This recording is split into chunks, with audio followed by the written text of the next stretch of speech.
So the big row was over the Chancellor and what he may or may not have said about public sector pay. There are millions of people who presumably hope that if Labour makes it into power sometime soon, their pay packets will go up. But by how much and when? Labour also has questions to answer, and I'm joined now by the Shadow Chancellor, John McDonnell. Mr. McDonnell, can I ask you, first of all, if you're a public sector worker and you're watching this programme, what can you expect from a Labour government? We'll end the pay cap. We've made that clear. We've set aside £4 billion by the end of the Parliament on an annual basis to enable that to happen.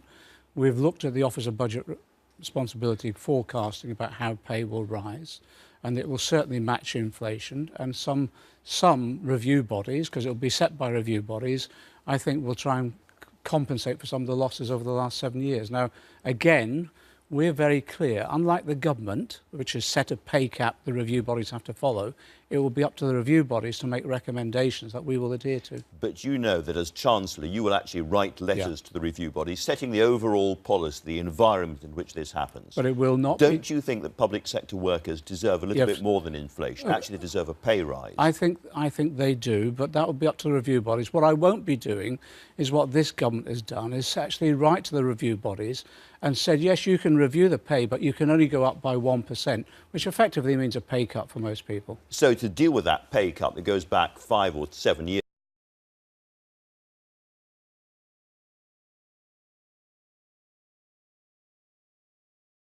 what we've tried to do is say, look, these review bodies will have to look at all these factors, what's happening in the private sector, what's happening in the economy overall, and come with an honest judgment of what they think is best.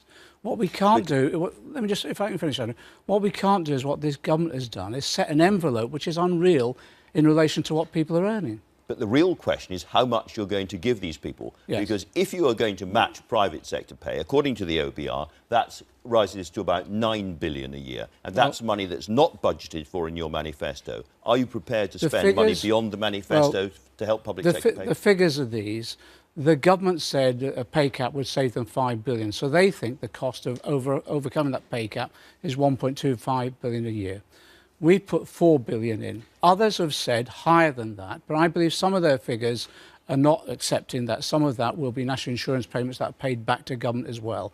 What we'll make sure is people get a fair pay rise. They will not have a pay cut as a result of inflation. And yes, if we can address some of the problems that have happened as a result of government policy, we're holding people back, we will, because one of the issues that we've got now is retention of staff. All I'm saying is that is extra money beyond what you have budgeted for. We've taken the OBR figures on pay rises, and that's why we calculate the $4 billion. I beg your pardon. To be absolutely clear, to match inflation costs $4 billion, and you've budgeted for that. But to go beyond that and give people a pay rise would cost more. That is not money. No, greatest respect. What we looked at was the OBR figures on their predictions of pay rises in the future. That's how we arrived at the $4 billion. The issue for us is how to ensure people get a proper pay, because at the moment we cannot retain staff. We've just lost 25% of the teachers recently recruited. Same with nurses. We assess that if public pay setting is delegated to the pay review bodies by the Labour Party, as you suggest, the bodies would be likely to increase public sector pay in line with private sector pay. And our analysis implies an additional $9.2 billion a year, they say, the higher cost of employing public sector. That's the IFS. The IFS have come out with that figure, and what we've said to them is actually we're following the OBR, the government-owned body that recommends to government what the figures should be. However, on the IFS figures, they've included things like national insurance payment by employers, which comes back to government anyway. They haven't looked at the tax that will come back as a result of that. So we think, well, the government has said $1.25 billion. IFS has said 9.2, which I think is overestimate. We've pitched ours at $4 billion based upon the Office of Budget Responsibility. But that doesn't allow for a pay rise. Yes, it does. The OBR figures... You said that's inflation. The OBR figures are based upon their prediction of how wages will rise. OK, let's move on to another issue. You'll have seen Angela Rayner sitting in that very chair last week, and she was talking about Jeremy Corbyn's promise to the electorate just a few days before the election, that he was going to look at wiping out historic debt accumulated by students, and she said that would cost around $100 billion. Is that a figure that you recognise? Yes, it is about that. But the problem that we've got, the system's... It's a heck of a lot of money. It is a lot of money. The system's imploding, that's the problem. Half of the student debt, we now know, is not going to be paid back. So the system itself is falling apart. We've got to look at the system. And what we'll be doing is inviting people to come and advise us. And we'll try and do this, ensuring that we use economists from across the piece as well as educators. But you will try and pay off that historic debt? Well, we'll look at what we can do. It's a real ambition that we've got. But of course, we can only do... It sounded like a promise at the time. That's the problem. What Jeremy said is we recognise young people are coming out of college now with debts of £50,000. They cannot even think about buying a house or getting a property there. So we've got to tackle that. But the issue is the system's got to be tackled anyway because it's falling apart. OK, so a very simple question. For students who have accumulated debt in this country, would a future Labour government help them out by at least dealing with some of that or not? We're going to try to. We're going to try to. It's a real ambition of ours. I don't want to promise something we can't deliver. I want to be straight. Let me do first. It was promised just before, a few days before voting. It wasn't a promise. What Jeremy said, we're going to try and tackle this issue. And one of the reasons we've got to tackle it is because the system itself is collapsing. And Andrew Adonis, the very minister... OK, the reason I'm asking you let me just finish this point, is, Andrew. Right, okay. Andrew Adonis, the very minister who introduced the system, wrote last week saying this system has got to be scrapped because it's not working. Yes, so there's scrapping the system, but there's also, as it were, dealing with historic Of course debt. there is. And this felt like a promise. It was made in the New Musical Express, the NME, read by huge numbers of younger people. And I'm not resigning. Younger voters thought it was a promise. It sounds like it's a vague aspiration. No, not at all. Let me just be clear. What we said in our manifesto, we'll scrap tuition fees. We'll scrap tuition fees. If we can help and deal with the debt, we certainly will do. And what we've said very, very clearly, because the system's collapsing, to be frank, whoever is in government has got to tackle this.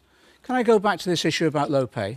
Please do. Because you've seen what the Chancellor said in Cabinet about low pay, how public sector workers are overpaid. I was at Bart's Hospital yesterday with the cleaners who are now on strike. Why are they on strike? Because they asked for 30p an hour extra and we refused it. One of the cleaners gave me a pay slip. This is a pay slip copied to me. This woman, full-time worker, earns £297 a week. At the moment, median rent in London is nearly £1,500. To buy a house in London is £500,000. Ask Philip Hammond if he can live on that. Oh, I certainly will. It's a question for him, not for me, but I certainly will. Let me return to the question, however, of overall Labour spending and read you something that the IFS has also said. Labour would raise spending to its highest level since the mid-1980s. That's on the basis of your manifesto. And to record levels in peacetime. The tax burden would increase to its highest level since 1949. That is why a lot of people looked at you and Jeremy Corbyn. Many voted for you, but many others flinched. Where is that tax burden falling? 95% of the people, income earners in this country, taxpayers, will not have any increase in income tax or VAT or national insurance. We're asking two groups to pay a bit more. The top 5% of earners, but also the corporations. Why am I saying that? Because the corporations have had their taxes cut by this government on a scale we've never seen before in our history. And as a result of that, we're not getting the business investment. They're sitting on £580 billion worth of earned income not being invested. We believe that it is a political choice. We believe the political choice should be those that are the richest and the corporations should pay a bit more. Why am I saying that? Well, let me just say the Resolution Foundation report this week said after the recession 10 years ago, the 1%, the richest in our country now, have recovered. The 99% are still suffering. Even down to the figures where one of the figures was 42%. So nearly half of the people in this country can't afford a holiday this year. That's scandalous. Well, let me ask you about the business side, though, the corporation tax, because we are on the edge of these Brexit negotiations. Do you think that leaving the customs union would be disastrous for British business? Well, let me just say about the corporation tax increase. We'll still be the lowest of the developed countries. I believe we have to try and maintain the benefits of the customs union, and that's one of the issues we've got to negotiate. What does that mean? Does it mean staying inside or leaving? Keep all the options open. Keep all the options open. So under Labour, we could stay inside the customs union? We're keeping all the options open. We're concentrating on the objectives rather than the structures, and that seems to have a resonance across Europe at the moment.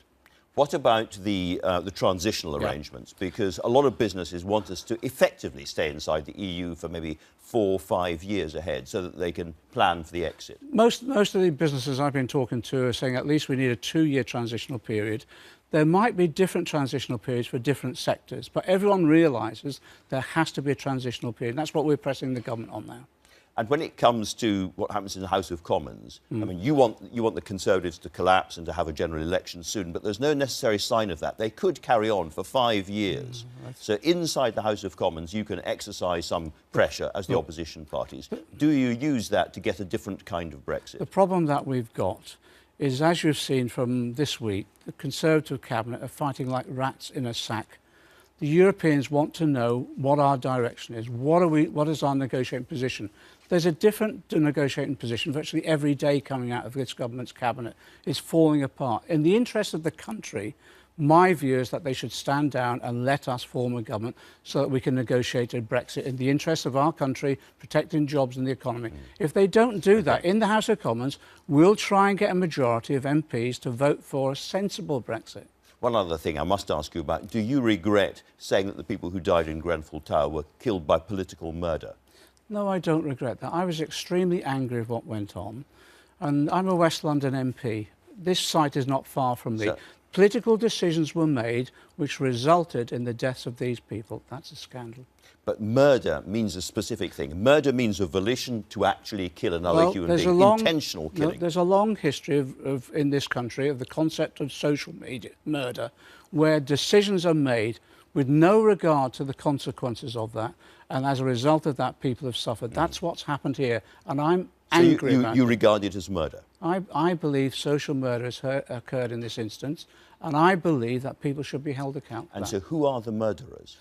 I think there's been a consequence of political decisions over years that have not addressed the housing crisis that we've had, that have cut back on local government, so proper inspections have not made, cut back 11,000 firefighters, jobs been cut as well, even the investment in aerial ladders and things like that in our country. So the politicians who sanctioned the cuts are murderers? I believe the politicians have to be held to account. I remain angry at how many people have lost their lives as a result of political decisions that have been made over years. I've set up... To be absolutely clear, these decisions happened under Labour and Tory governments over the years. I set up the Fire Brigade Union Parliamentary Group. Way back in 2004, I raised the issue of sprinklers. All through this last 7 years in particular, I've been going along with ministers on behalf of the FBU to say stop cutting firefighter jobs, stop undermining national standards. No one was listening at that point in time. Very, very strong word to use, but murderers is still how you regard the politicians who took those decisions. I do not resile from what I've said, and I remain angry at the loss of life that has taken place not far away from my constituents.